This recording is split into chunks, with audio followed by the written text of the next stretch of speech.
Well, good afternoon. Good afternoon and welcome to another Webinar Wednesday hosted by the Cal State Bakersfield Small Business Development Center. This is number 298 in our webinar series that began way back in January of 2013. It is November 8th, and we got a couple of great guests today and a couple of great topics. So let's get right to that. And that brings us to today. So what is today going on in the business world on November 8th, 2023? So we are going to talk today about the art of the turnaround. So working on distressed businesses, maybe a business that has not been performing as well as we had hoped, and maybe turning that around and making it again a successful, functioning, profitable business. We're going to talk about that with our special guest today. And with that is going to come some strategies and perhaps some tools and resources and advice for distressed firms if you're having some issues on those particular areas. Our resident economist is going to be joining us, and Dr. Evans is going to talk about how the federal government can affect your business, and they affect your business with the budget that they come out, among other ways. But today it's going to be on the federal budget and how it affects you. Our capital quarter kind of fine tunes and preserving the COVID idle, and maybe using the COVID idle from the past or going forward as one of those strategic resources and tools for turning around a business.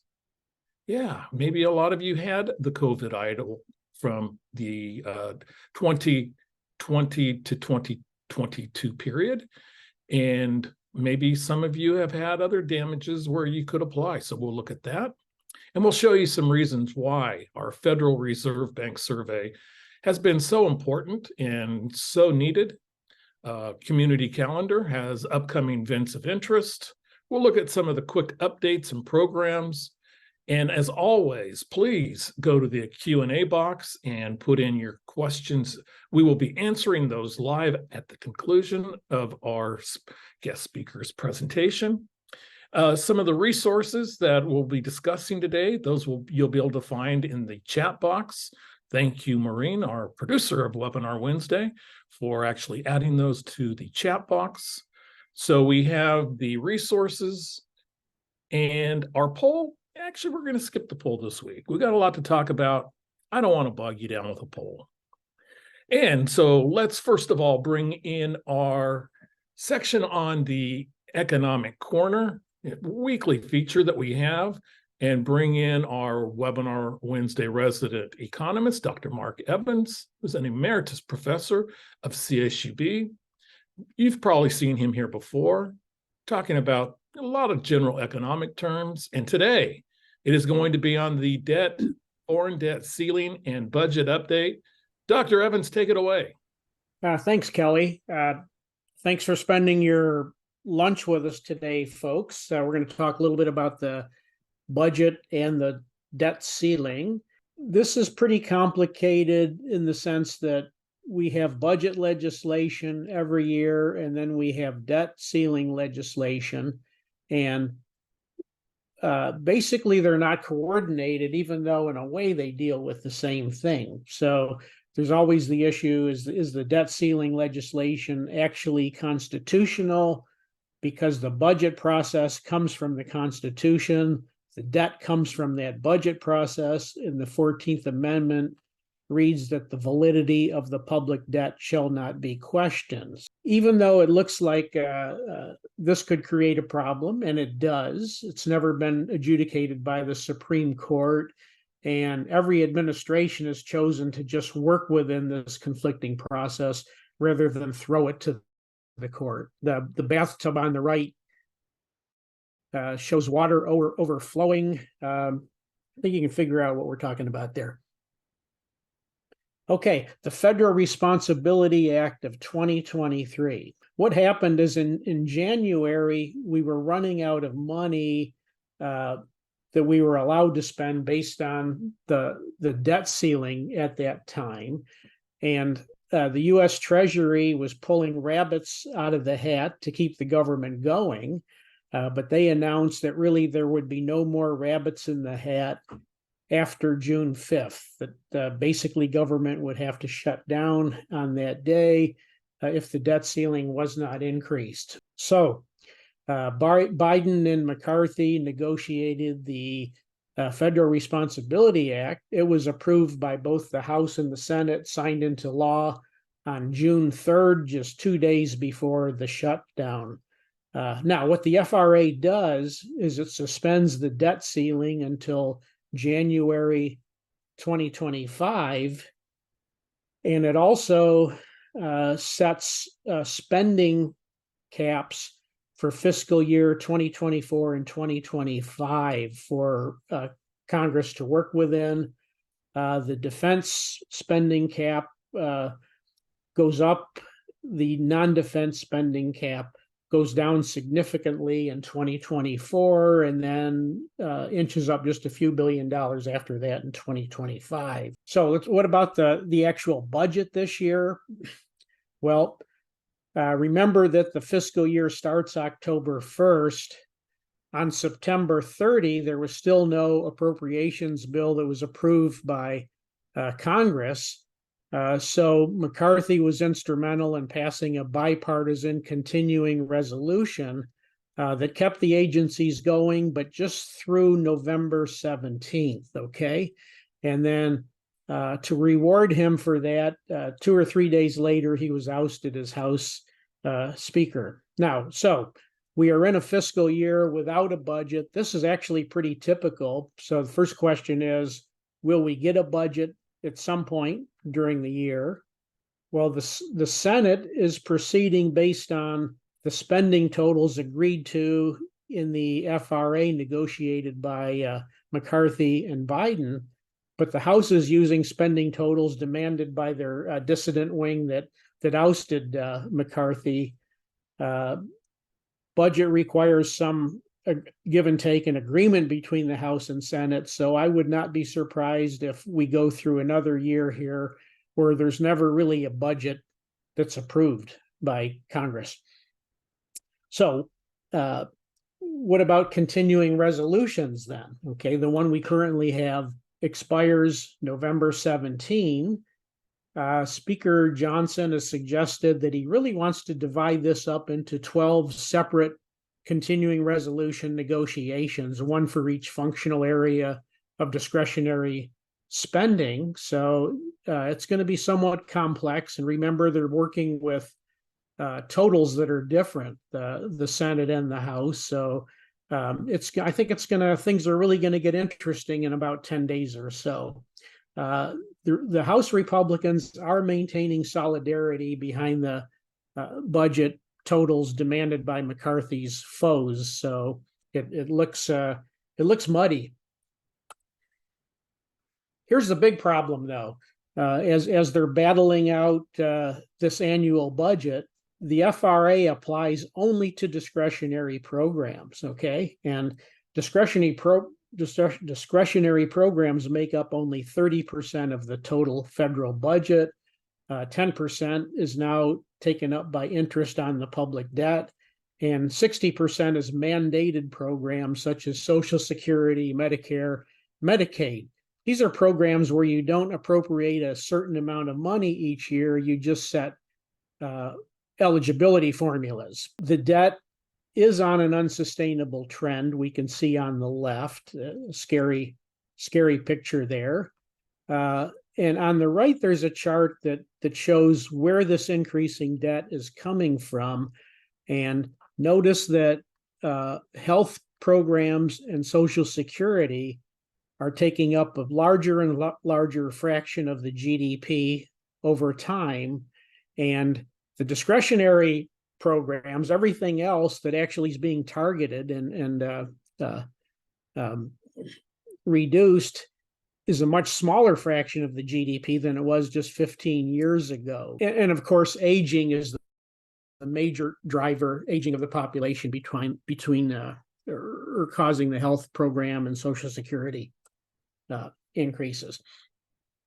Okay, we have to pay interest on the debt, and we're paying higher and higher interest rates on greater and greater debt. To keep the debt to GDP ratio from increasing and to to help it decrease, you got to have a GDP growth rate that's greater than the average borrowing rate of the government. But with high interest rates, it is probably not possible now to generate a GDP growth rate that's greater than the interest rate, which means that the interest on the debt is going to grow faster than GDP, and the ratio is going to keep increasing. Financial markets expect these higher rates to continue for as much as a decade.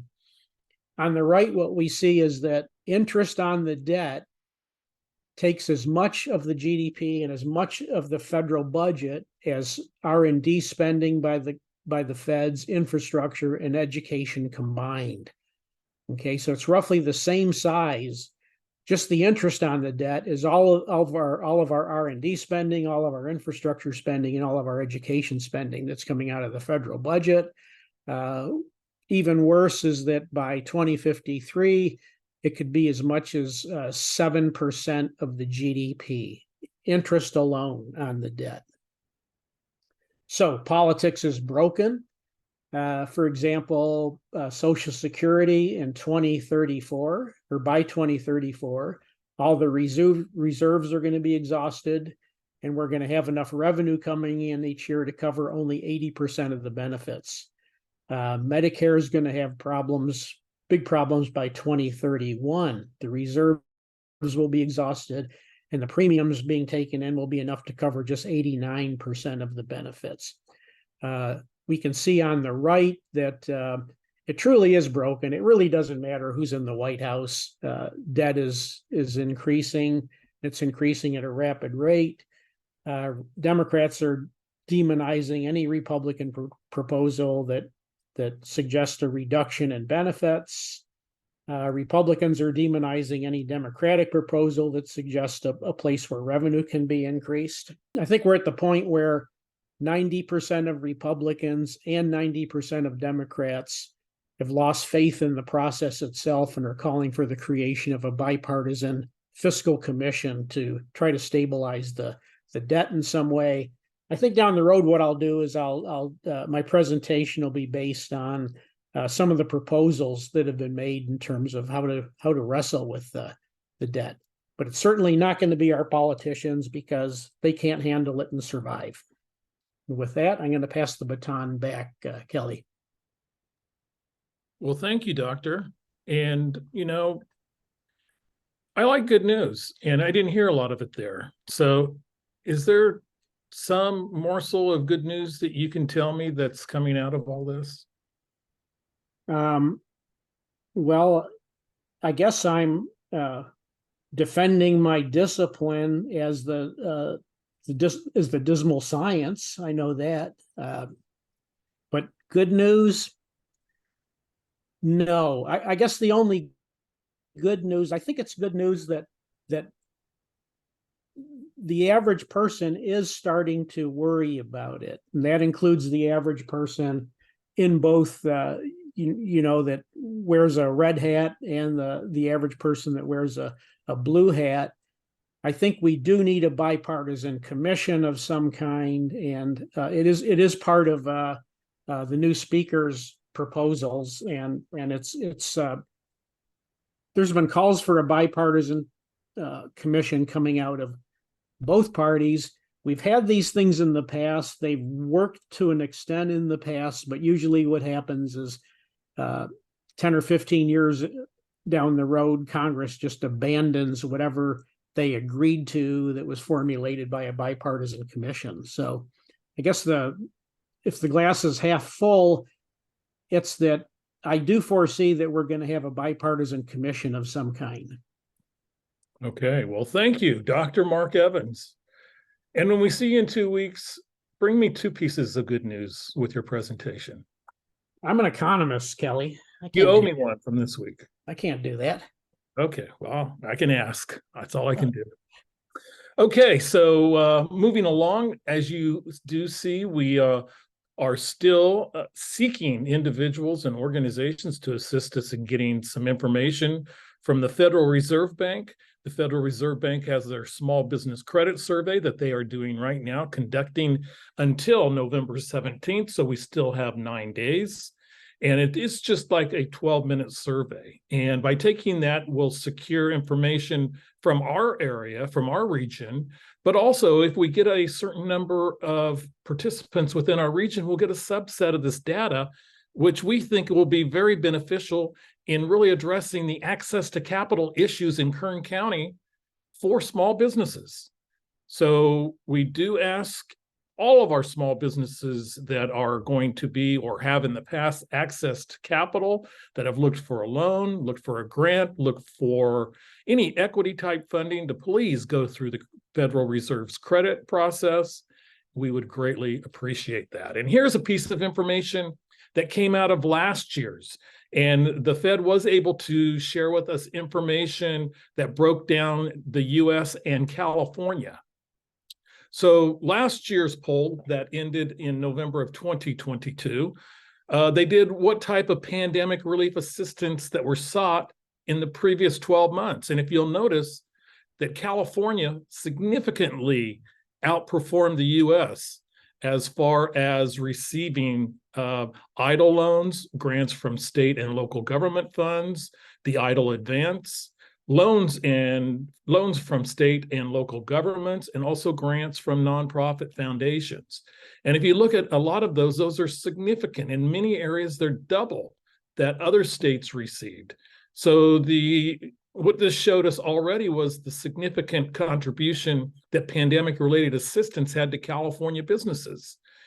And, being a technical service provider in the state of California and doing a lot of work like every Wednesday on this topic, we feel we're proud of this, actually. So, and proud of our colleagues throughout the state and our businesses for taking advantage of this opportunity. So it'll be interesting to see if this survey includes any analysis later on that receiving more of the assistance might have led to more distressed businesses down the road. That's an interesting question, and ties to today's topic that I thought would be interesting for all of us. So here we did do an economic injury disaster loan, the COVID EIDL, where there is in our YouTube channel this particular presentation from back in June. And it really shows a lot of the added benefits now that individuals and businesses have received their COVID EIDL, and what is in their COVID EIDL as far as the loan agreement and authorization, and how it can actually be used during the distressed business process. That's right. It is a very viable source for being assumed in any type of business sale that someone might need to do if their business is indeed distressed and can be sold or down the road. So, yeah. So that brings us to the winter disaster information right now. And there's also a COVID open right now. There's not a COVID, excuse me. There's an EIDL program that for businesses that may be distressed because of the winter damage from all the storms that we had in California. So if you were, and again, this is the economic injury aspect of it. So it's going to pertain to those businesses that have been impacted financially. So one of your chief suppliers went away. Your main customer was not able to buy because of some of the damages received from the storms. Those are all examples of how the EIDL loan can actually benefit you. Okay, enough on that. So in Mono County, there's applications now open for a $10,000 business grant. First time mentioning this. It's the Small Business Digital Ready program. What you need to do is you need to go click on that particular link, find that link in the chat. Thank you, Maureen, and actually go in and register if you are a business in Mono County. And what that will do is step one, you will register that business. And step two, take a couple of courses and apply for the grant before December 20th. And there are a limited number of grants, and they're expecting a lot of applications, and the recipients will be notified next year on January the 12th. But a great chance, a great opportunity to get your business digital ready and receive a little bit of funding in between. The next cohort, disregard my date here, of September 18th. The next cohort is forming for the course on running a home childcare business. That is for anybody throughout Central California. The on-demand weekly Zoom training classes will also enable you for a small grant for those that are interested in starting a childcare business out of their home. So what you need to do is you need to contact a Nurture coach. Nurture is providing the training, 916-919-1353, and learn more about how you can actually start a home daycare business. Our free human resource hotline is open. And so for those businesses here in Kern, Inyo, and Mono County, there is the number you need to access. If you have any question that is related to HR resources, human resources, you can contact the California Employers Association at no cost at all.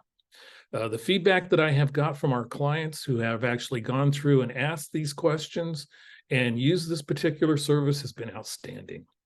Our community calendar moves right along with next Wednesday will be the Kern County Energy Summit. The Kern County Energy Summit is provided by Kern EDC. It is a sold-out event, but you can actually go to the Kern EDC website after the event and watch the entire conference online for free. Just a reminder that all of these webinars that we do here on Webinar Wednesday, they all end up in our YouTube channel, our CSUB YouTube channel. Please subscribe, go there, and it'll be waiting for you. You'll notice when we publish each weekly edition to Webinar Wednesday. Currently have getting closer to 400 subscribers, about 250 videos. So you can go back and check out the ones you missed at your convenience. And that is one of our main tools in our toolbox, along with a lot of other things, including tools that we have gone over for a number of weeks and months and years. I want to bring to your attention, if you're an SBDC client, you get access to the SBDC Net, which is a national demographic clearinghouse. You get this great information on your particular business, on your particular business area, any potential competitors, a lot of great market research information that we can access for free for your particular business. So that brings us to today's special guest.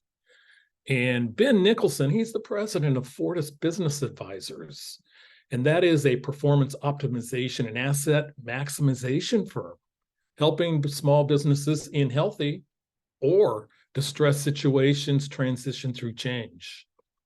You know, I really like the fact that Ben has a background in entrepreneurship. He's been associated with the SBDC program in the past, has launched startups, and really turnaround business is really something turning around a distressed business generally occurs when we have worse economic conditions, but it's such a vital information and resource to know about and know about some of the tools and other things that can really help those businesses. Ben will help us by knowing that he has an MBA and member of the Turnaround Management Association, the Secure Financial Network, and the Exit Plan and Exchange. There's a number of different resources here, the Secured Lender, and one of my favorites, Women's World. Ben, it's great to have you on today. It was great seeing your presentation a couple of months ago at our national conference. Wonderful to have you here today. Thank you for joining us. Thank you. Jump in, share your screen, and take it away. Okay, welcome everyone, and thank you, Kelly and the CSUB SBDC for asking me to participate. And thank you all the participants for your time today. As Kelly mentioned, my name is Ben Nicholson with Fortis Business Advisors. As many of you may be experiencing in the world around you, economic conditions are causing some distress, especially for small businesses. For those of us who fight for a knife in the mud, if you will. The narratives that say things are going great and the near future is bright may be a little bit contrary to what reality is feeling like. For anyone watching who may be experiencing a more challenging reality, you're not alone. What we're going to talk about today is identifying and quantifying challenges small businesses face and steps towards taking corrective measures. And some of this information maybe things you've never seen before, and that's okay. You have access to help, and feel free to ask, of course, any questions. However, no matter how technical this can get, what I'm going to present are standard tools professionals who help distressed businesses use. And perhaps more importantly, much of this Information is what lenders may be asking for, depending on the type of loan you have if you fall into distress. Either way, an understanding of what is being presented will help your business both in healthy or distressed situations. So let's get started. Some background about myself. You'll find plenty of information about me and the work I do at Fortis Business Advisors on the website, fortisba.com. But in short, I come from the small business and startup world. The first business I started was a 180 square foot gourmet food store on Madison Avenue in New York City that generated over $550,000 in revenue per year. And more recently, I developed 4 temporary pop-up stores from Atlanta across to Dallas, liquidating the inventory from a defaulted apparel company. If you annualize the revenue on all 4 stores, it was a $3.5 million revenue company built from the ground up in 3.5 months. I have owned or been a partner in multiple businesses and multiple verticals that include food service, publishing and marketing, multiple retail stores, and advisory firms. Among the services that I provide clients, I'm most recognized as a turnaround management and liquidation advisor, helping small businesses in distressed situations find a path forward or an exit for the highest amount of capital preservation.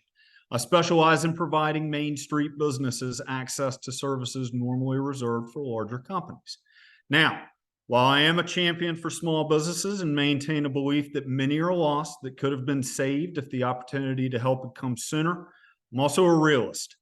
Distress is an unfortunate part of the economic cycle, and it strikes small businesses at different times in different ways for different reasons. However, there are steps that can be taken that can potentially help a small business get to the other side of distress, or if executed early enough, prevent distress altogether, which leads to today's topic. Put simply, going through a turnaround is about finding profit in a failing business. It's about identifying, presenting, and applying knowledgeable and predictable answers to mitigate a small business's fear of the unknown by focusing attention on internal and external challenges and applying time-tested solutions to solve them. Causes and symptoms that lead any size business to a turnaround situation are countless, but commonalities include customers changing their relationships with the business, vendors cutting off product lines. A current one many are dealing with today is increased debt service on variable rate loans and many others. This can lead to some of the points you see here on the slide: declining profitability, tightening cash flow, pressure from a lender to find a new bank, expensive or unavailable access to credit, and debts that exceed the value of the assets. And if a turnaround is an option, fundamental concepts requisite to each situation that will determine if a small business can survive include an incredible dedication to change and becoming efficient, setting realistic and achievable goals, a reliable financial reporting system, even if a new one has to be developed, a focus on opportunities to increase revenues, improved cost efficiency, cash flow management, a sell-off of non-performing assets to raise quick cash, optimizing working capital, restructuring debt if it can be, and a continuous improvement towards break-even. Turnaround management looks at a business from where it has been to identify what has caused the problems, where it is today, and where it will be in the near future, particularly over 13 weeks, which is what we're going to be going into more detail about today. But before we do, let's talk about where trouble starts. These are the 3 dominant forces that get a small business into trouble. Recessions are out of a small business's control, and while contestable, note that there are several economic signals pointing towards a recession coming soon. All a small business owner can do is recognize that recessions are part of the economy and prepare by building robustness, understanding operational efficiencies and setting goals, optimizing cash flow and working capital, and ensuring liquidity and access to capital. Fraud is a different animal that can catch even the most well-intentioned. Of course, there are bad actors that are outright fraudulent and intend to rob the bank or their investors. Others start making decisions that can be fraudulent in a moment of desperation. And sometimes, unbeknownst to an owner, other employees could be engaging in fraudulent activity. And the third one can colloquially be called stupidity. And I use that derogatory term because I have done it myself and learned the hard way. This list can be endless.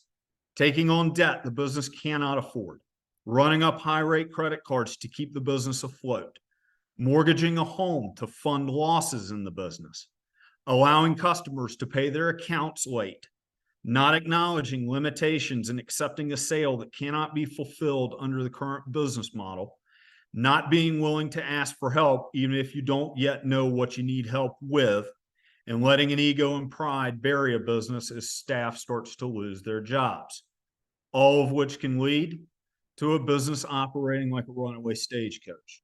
The only way to regain control is to take massive action and change how the business is being run, grab the reins to reestablish control, but get ready for a very bumpy and remarkably uncomfortable ride, because if that business is not gotten under control, someone's not going to get paid. As you look at this list, I implore you to be very careful about getting caught in any of these traps. Some of these can lead to long-term harm, including personally, especially things that can chase you around the rest of your life, including payroll and sales taxes that have not been paid, retirement plans, and defaulting on an SBA loan. Each business can be in a different situation, but it's important to understand who can do the most harm if they don't get paid. So now that we've framed a picture of what a distress looks like, let's get a little bit more granular. I want to make a quick note here that I believe is very important. If you ask a business owner that has gone through distress and may have lost their business, after the dust has settled, there is often a point in the decline where they recognize they wish they had stopped. This is the point where if the door was locked, staff paid out and dismissed, receivables collected, inventory sold off, and the operation shut down, the situation would not have gotten worse. For business owners truly working on their business, not in it, it's an imperative to understand what can negatively affect the business in order to make the right adjustments at the right time. This helps a business prepare for what could happen in order to remain robust. No matter how much we wish, businesses, especially small ones, simply do not move in a singular direction. So let's talk about what's involved in a distressed business analysis. When you think of a distressed business analysis, consider it a quality test of the cash as it flows through the business cash cycle. If there are losses in profitability, then there's a good chance there are even more problems with cash. This is a gut check on the quality of the profit and loss statement. Think booking a sale on account that never gets paid, and the business does not have a bad debt policy to write off the receivables that were not collected. Also, a distressed business analysis forces the business to not only see the problem, but know and understand the effect the problem is causing on cash flow. The results can give a better understanding of if the business can be resuscitated, sold, or refinanced. Now, I want to make a quick note that some of this information is going to get technical. But for businesses in distress that want to emerge on the other side, understanding this information is imperative. If you start talking to your banker and you are armed with this level of information, they will recognize active steps are being taken to solve the issues and potentially get more comfortable with giving more rope. And believe me, most bankers know what this information is. In fact, they might actually request that you provide it. Let's start with sales. There are countless businesses, no matter what size, with strong revenue and healthy margins, but the business comes up short on cash month after month. Yes, sales are necessary to survive. Without them, there's no cash flow to manage. But if the cash necessary to complete the transaction is not managed properly, sales can't fix the issue. Imagine taking a large order from Home Depot. The business may not have enough cash for supplies and needs to find financing for help. This can be extremely expensive and not always easily accessible. Also, Home Depot may have 90-day terms, so the business needs the cash to pay operating expenses tied to the sale until they get paid. These are the types of issues a business not properly managing cash flow can face that can result in a distressed situation. Or consider something worse. Imagine being an unsecured vendor with 60-day terms delivering merchandise to Bed Bath & Beyond 2 weeks before they declared bankruptcy.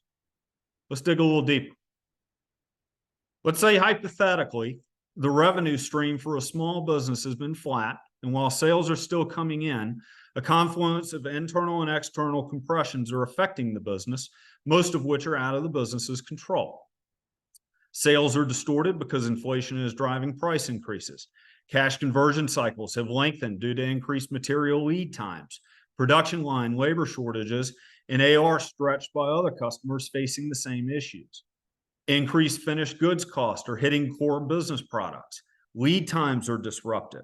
And as customer demand changes, inventory management is challenged. Also, wage pressures is increasing as businesses pay more to incentivize retention. And as interest rates adjust, interest coverage is challenged.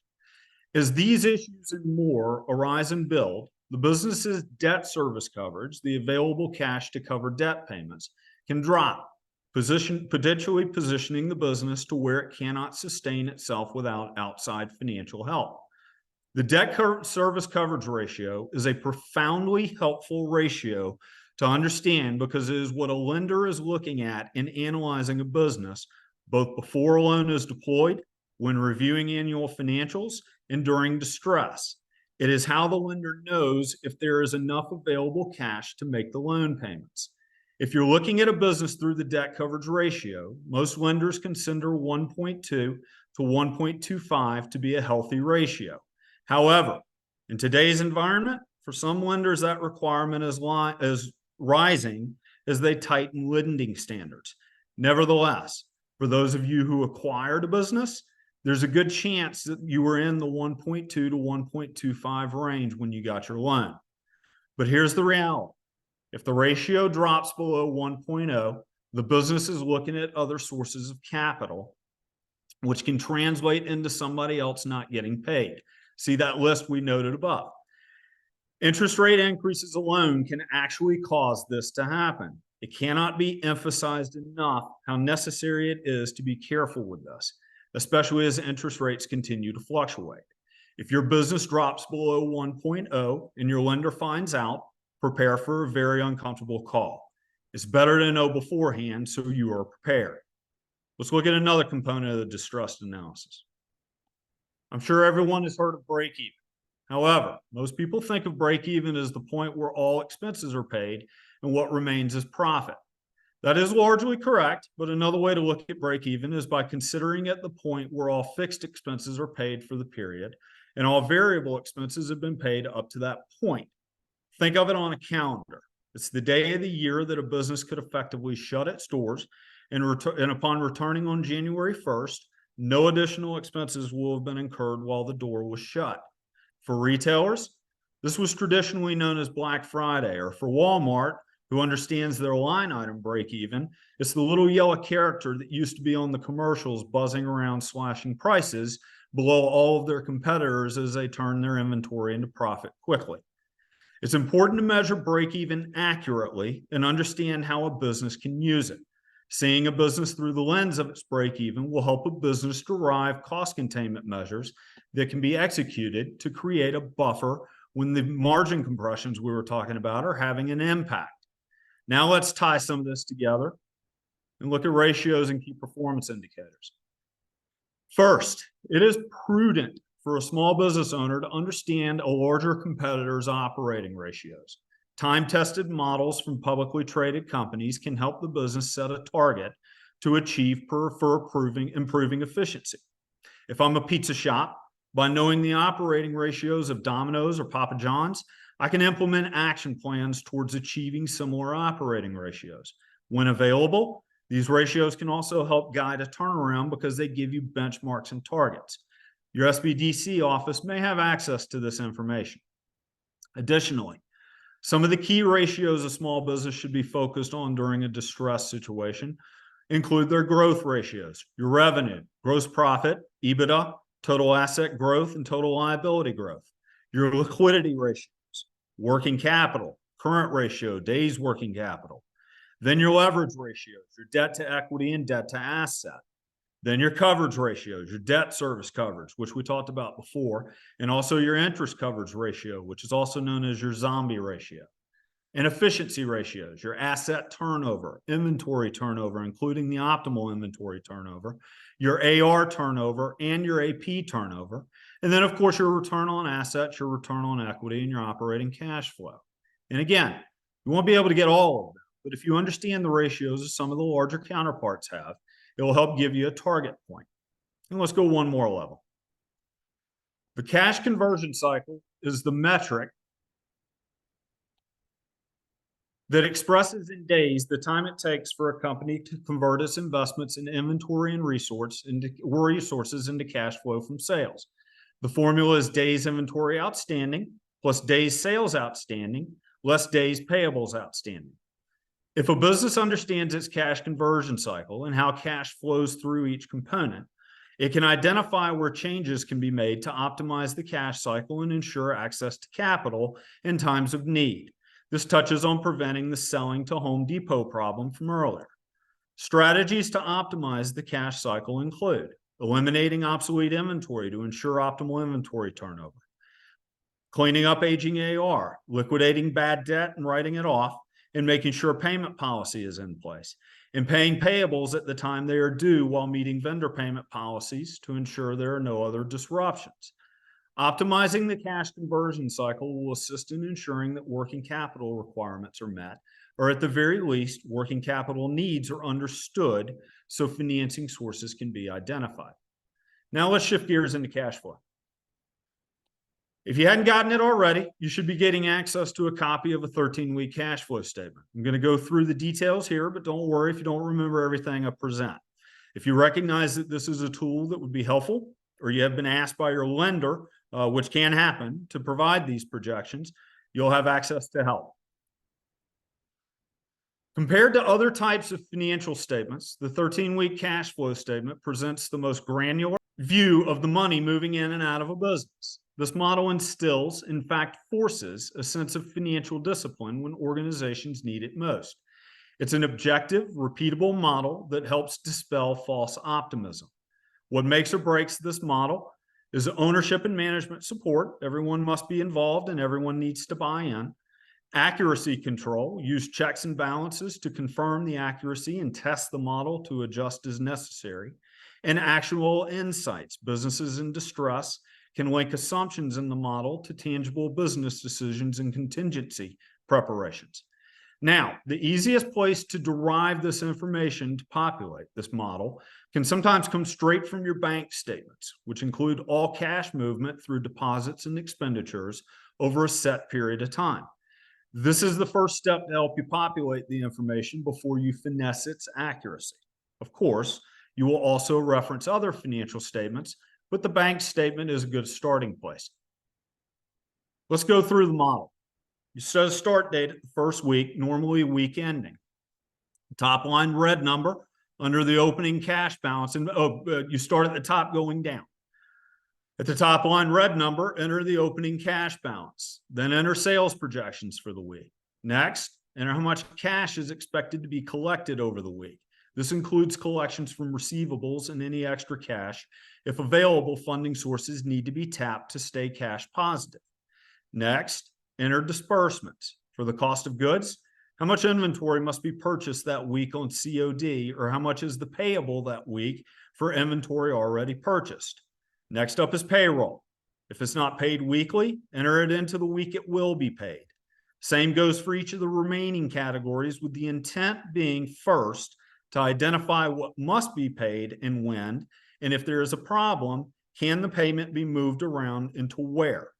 The next category is other disbursements, which include interest that must be paid during the period.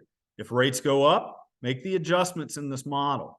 And finally, principal payments on any short or long-term liabilities. When all these inputs are entered, the total disbursements are subtracted from the total cash available to arrive at the cash on hand at the end of the week. That cash on hand will start the cash on hand at the beginning of the following week as the cycle starts again. As the inputs build and the cycle develops, cash holes will reveal themselves at the end of each week that can be addressed to determine if the business can be turned around and what adjustments must be made to do so. Also, It will help if outside or additional sources of capital need to be tapped and for how much. Now, let's consider some actionable steps to improve the cash flow in the model. Every marketing channel needs to be reviewed and every opportunity to generate a sale uncovered. Every expenditure should be utilized for the sole purpose of generating revenue. Purchase orders should be used where possible. Optimize inventory and assets by targeting the optimal inventory level. Sell off the excess at a discount.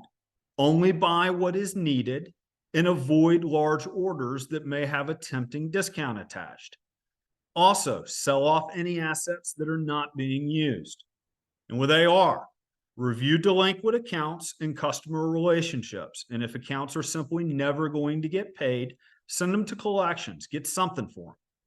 Otherwise, propose discounts to pay the delinquency off or increase payments to 110% on future orders until the delinquency is paid off. So now that we have a better understanding of the financial condition of the business, let's talk a bit about how lenders deal with distress. Sometimes they are the ones who, when they sense distress, will be the first to pick up the phone. When things sour with a business, lenders and stakeholders want their money back and will go through the process to get it back with an aim towards taking the least amount of haircut possible. This responsibility oftentimes lands in the area of the bank known as a special assets or loan workout. When it comes to dealing with a workout officer or someone who specializes in recovery from a distressed business, expect a very different experience than the one when the business owner first walked into the bank. First and foremost, the math must make sense. Making a promise that you will pay the money back will not resonate without a realistic understanding as to how. This is where the 13-week cash flow statement helps, which in some situations the bank will require from a borrower. Now, understand that while they will give rope, banks want to be profitable too. And they recognize that the capital that may be burning in one business needs to be recovered so that it can be redeployed into another, much more profitable business.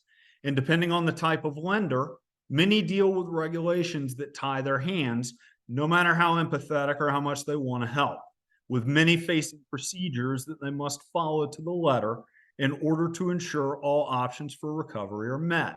SBA lenders fall into this category. However, there are other lenders, particularly those with a focus on the assets in the company, that may be able to step in and help provide capital to get a business through distress, including receivables lenders, factors, inventory lenders, purchase order lenders, and others. The lending criteria for these types of lenders can range, but what is important to know is that because they are more interested in the business's assets, they have greater flexibility to help. But there is one type of lender I would encourage you to avoid at all costs.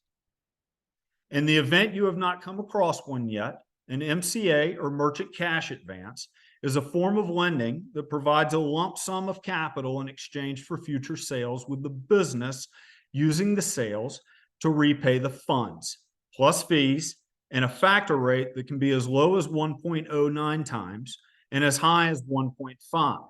The higher the factor rate the business receives, the higher the fees. Let's go through a quick example that details how destructive they can be to a small business. Small business gets an MCA for $100,000 for 180 days at a factor rate of 1.25. The repayment for the loan is $125,000. Fees are the difference between the repayment amount and the advance amount. $25,000 divided by 100,000 is 0.25. Then annualize that rate. 0.25 times 365 is 91.25. Lastly, calculate the annualized interest rate by dividing the percentage cost by the number of days, which is 180 days. The result?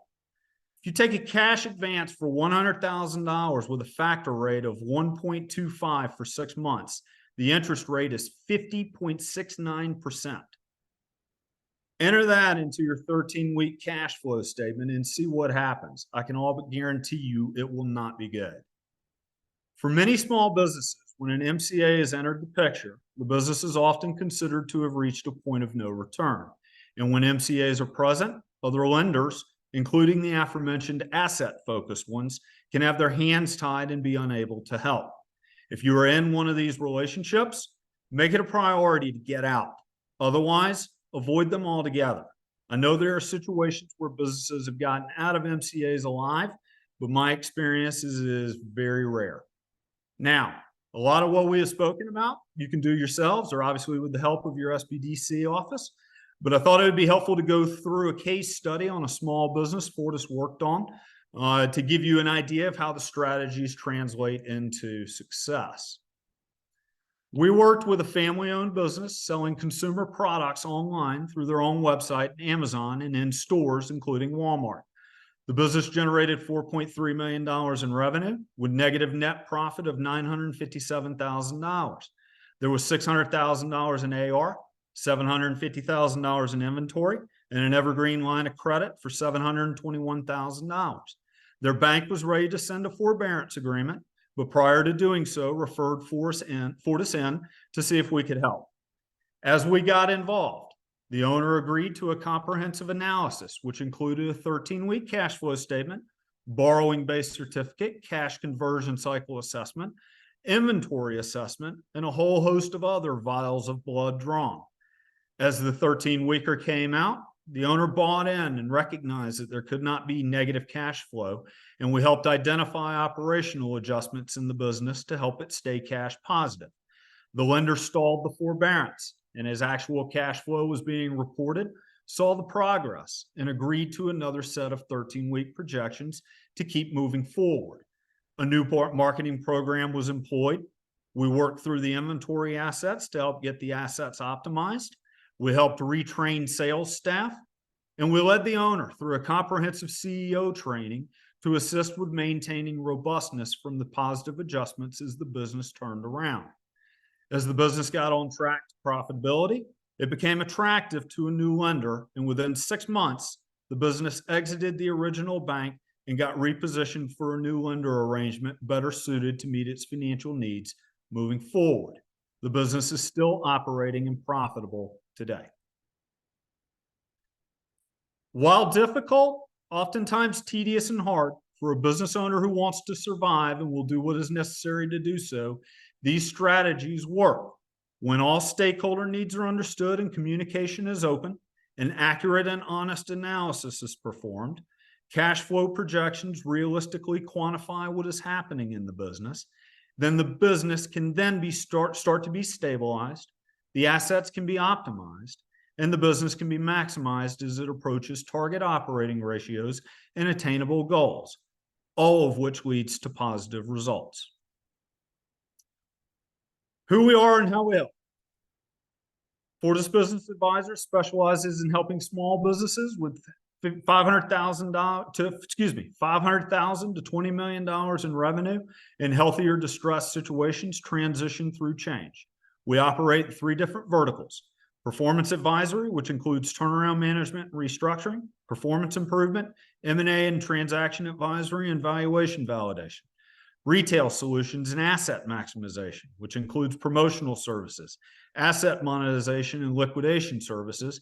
And we are pioneers in the pop-up liquidation concept, creating unique selling environments to liquidate inventory assets. Each service specializes in achieving a distinct outcome, but is wholly integral given the nature of the complexity being addressed. And perhaps most importantly, we approach challenges from an owner's perspective, which drives our uniqueness. Well done, Ben. Well done. Thank you. A lot of heavy balance sheet and financial ratios, but we can help you with those at the SBDC. So a lot of great information for turning around businesses that really need that. So let's hit the questions and answers. If you have a question, put it in the Q&A box. We got a couple minutes left. So the first question we have there, is there a link available to download a form like this or similar one? And Yes. I believe, was that the 13-week cash flow form? Because I believe that's the form that was up there, correct? It is. Yes. And yes, that can absolutely be provided. I can provide a link, or obviously, Kelly, I'd send it to you directly, and you can forward it along to whomever. And Maureen is one step ahead of us. It's already in the chat. So you can go to the chat, there you go. click on it from there. So thank you for that question. And just as a reminder, there will be the rest of the resources that are available from this week's webinar in a actual email to you with a copy of the recording that'll come later this week. So back to the webinar chat. Let's just go through some of the resources that are there. There's the information on that Dr. Evans was talking about from the Bipartisan Information Services and some more budgetary information. Don't go away, Ben. And also there is the link to the Small Business Credit Survey, our YouTube channel, the Mono County business grants that are there, along with the nurture training. A link also for leaving a review for today's webinar. There's that 13-week cash flow forecast. And also, that's it. Some contact information from you. Seeing there are no other questions, Ben, we're about out of time. Any final comments? Again, thank you for the opportunity. And, I know that there's some disruption going on out there. I'm here to help. I know your SBDC offices are here to help. Reach out, even if you're just kind of sniffing around and something seems unusual. There are a lot of forces out there that can push a business around a little bit that may be out of your control. And we may be able to come up with some, ways to mitigate some of that to keep you robust. Well, I appreciate the fact that you mentioned to seek help before you get to the totally distressed point to where it's difficult for anybody to help them. Well, if I can make a point on that as well, and this is important. When your lender finds out that there is distress, sometimes their hands can get tied and things start going in a singular direction and they can't go back the other way. If you start sensing that there is distress, obviously you need to let them know what is going on. But if you start sensing it, try to get ahead of it before your lender finds out about it. And also one way of getting ahead of it is understanding, not necessarily understanding what your financial ratios are or mean, but have an understanding about how that relationship with the bank is going to be impacted by those numbers that are generally often just calculated off your balance sheet. Right. Okay. Well, thank you so much, Ben. Thank you. Thank you for the opportunity and good luck to everybody. Just a vital subject, and it's just that there are resources, there are ideas out there that can help businesses that are under a great deal of distress, and there are resources of ways where they can actually survive it. So